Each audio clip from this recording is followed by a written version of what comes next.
বাংলা সমিতি এক ভাইয়ের রক্ত দরকার ছিল এবং রক্তের জন্য এখনও ওনার অপারেশন আটকে আছে। তো আমরা সেই ভাইয়ের হাতে রক্তটা আমরা ধরাতে পারলাম এবং আমি খুব গর্বিত যে এই ভাইটার রক্ত দিতে পেরে, কারণ এই রক্তের জন্য ওনার অপারেশনটা এখনও ওনার অপারেশন হয়নি। তো এই রক্তটা দেওয়ার মাত্রই ওনার এখন ওটি হবে। তো যারা এই ভিডিওটা দেখছেন এই ভাইটার জন্য দুহাত ভরে দোয়া করবেন, আশীর্বাদ করবেন যেন উনি অপারেশন সাকসেসফুল হয়ে আবার মা বাবা বা নিজের পরিবারের খেয়াল রাখতে পারে বা সেবা করতে পারে। এবং সকলে আমাদের শোভা মহিলা মন্ডল সমিতি যারা মহিলা রয়েছেন সকলে ওনার জন্য দোয়া করবেন।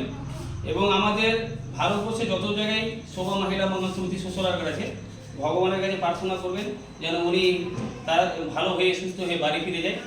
এবং আমরা শোভা মহিলা মন্ডল সমিতিকে সবসময় মানুষের পাশে দাঁড়ানোর চেষ্টা করছি। আর যিনি রক্তটা দিয়েছেন ওনাকে অসংখ্য ধন্যবাদ। এবং আজকের তারিখ হচ্ছে 22/11/2024। আমরা শোভা মহিলা মন্ডল সমিতি থেকে সবসময় মানুষের পাশে আছি এবং থাকার চেষ্টা করি।